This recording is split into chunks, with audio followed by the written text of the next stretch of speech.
ce roman, c'est assez simple, vous l'avez dit, c'est un spectacle, et c'est l'envers du spectacle. Le spectacle, c'est le procès. Le procès, c'est toute une galerie de personnages que j'ai voulu faire vivre, que j'ai voulu faire entendre, qui sont la procureure, le juge, les jurés, mais aussi la famille de Deborah Onus et les gens qui l'entourent. Et au centre, il y a donc Deborah Onus. Deborah Onus, c'est une femme qui dérange par sa liberté sexuelle, par sa liberté animale, parce que pour elle, le désir est en effet ce qu'il y a de plus puissant. Il y a beaucoup d'hommes comme ça dans la littérature. On appelle ça des Don Juan, très souvent d'ailleurs. Voilà, des hommes qui sont habités par leur désir. Mais il y a assez peu de femmes comme ça. Il y en a bien sûr, mais il y en a assez peu. C'est aussi ça qui m'avait intéressée. C'est de montrer ce personnage animal, ce personnage habité par son désir. Et donc cette femme, par sa liberté, par ce qu'elle est, va déranger toute la communauté qui l'entoure. Et donc peu à peu vont s'enclencher d'autres récits. Et l'envers du spectacle, c'est le reste du roman, c'est-à-dire le récit, ce qui s'est passé un an plus tôt, qu'on apprend, cette étrange chose qui s'est instaurée entre cette femme et ces 4 garçons. Est-ce de l'amour? Est-ce une espèce d'utopie? Est-ce tout simplement une volonté de fuite dans cette ville de 7000 habitants où on étouffe un peu? C'est difficile à dire et je pense que chaque lecteur se fera son idée. Mais voilà, il y a vraiment cette idée-là. Et le tabou, il est là au début avec cette femme et ça va être comme un détonateur. Et je pense que l'audience va monter petit à petit et exploser à la fin. Elle fait le choix du silence. Elle est dans ce procès où on va dépecer sa vie privée. On va vraiment dépecer, on va entendre des témoignages, on va même voir un film. Donc elle va être un peu comme le personnage de la lettre écarlate, c'est-à-dire mise au pilori. Et d'autant plus qu'il y a Internet, d'autant plus qu'on est dans un procès qui est perpétuellement filmé. Donc il y a cette image qui est là. Et elle, la seule chose qu'elle va faire pour se protéger, c'est se taire. Et ce silence va en effet déranger et va faire finalement que tous les fantasmes vont naître autour de cette femme. Jamais vous n'expliquez cette frénésie sexuelle qui l'habite, cette espèce de voracité des corps. Et en même temps, jamais non plus vous ne tombez dans la pornographie parce que voilà, cette femme qui peut avoir la même nuit des relations avec plusieurs garçons en même temps, on aurait pu tomber dans ce travers-là. On sent que vous avez vraiment beaucoup de distance et que vous ne voulez justement pas la jeter en pâture à cette hyper-médiatisation collective. Non, c'est-à-dire que je ne voulais pas la juger puisque tout le monde la juge. Donc, et je crois que la grande, s'il y a une question au centre du livre, c'est celle-là, c'est la justice.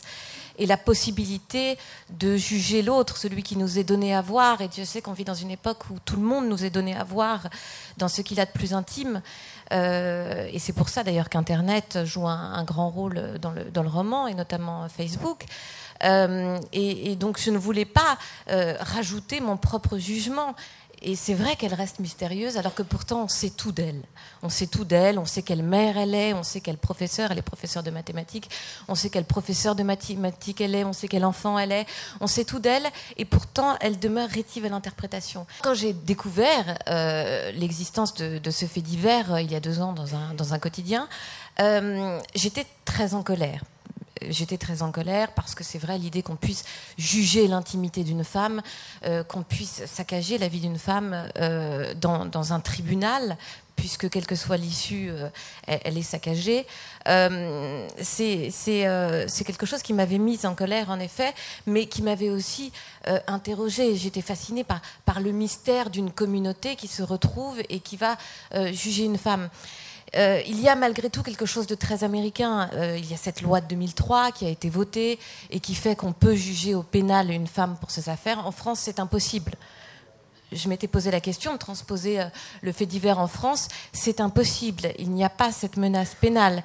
Et puis, il y a malgré tout un souvenir du puritanisme. Je parle du Texas et nous sommes dans la banlieue de Dallas. C'est vraiment le lieu de Bush. Hein. D'ailleurs, Bush était gouverneur. À un moment, dans le lycée, il y a une photo de W. Bush. On est véritablement dans une certaine Amérique. Et même si c'est l'Occident, même s'il y a beaucoup de choses qui nous renvoient à nous-mêmes, notamment cette présence d'Internet, je crois que non, pour le moment, ça ne pourrait avoir lieu qu'en Amérique. J'ai vraiment pensé les chapitres d'audience comme un spectacle. C'est-à-dire qu'il y a des rebondissements, il y a beaucoup d'émotions. En plus, c'est la justice américaine, c'est une justice qui est beaucoup plus orale que la justice française. Donc, en effet, ça joue beaucoup sur l'émotion. Et je sais qu'il y a des passages très drôles, qu'il y ait des gens qui se révèlent. Et puis, d'autant plus que voilà, cette femme, par son silence, on est au mois d'août, il y a une espèce d'étouffoir. Donc, les gens vont peu à peu exploser. C'est pour ça aussi qu'il y a de très nombreux personnages et qu'on entend leur voix, les uns et les autres, pour qu'eux-mêmes déroulent leur vie. Vous savez, j'ai un peu pensé aussi à ces films américains, par exemple d'Altman, Shortcuts ou d'autres, où peu à peu, une vie va en engendrer une autre, une voix va en engendrer une autre, et peu à peu, on va être au centre de ce spectacle, avec ce mouvement permanent et cette montée de pression. C'est pour ça que la fin était d'ailleurs très, très importante et très difficile à écrire. Dont on ne parlera pas. Vous voulez dire qu'il y a aussi une influence cinématographique éventuellement sur votre écriture ? Oui, parce que voilà, le procès, il y avait une mise en scène.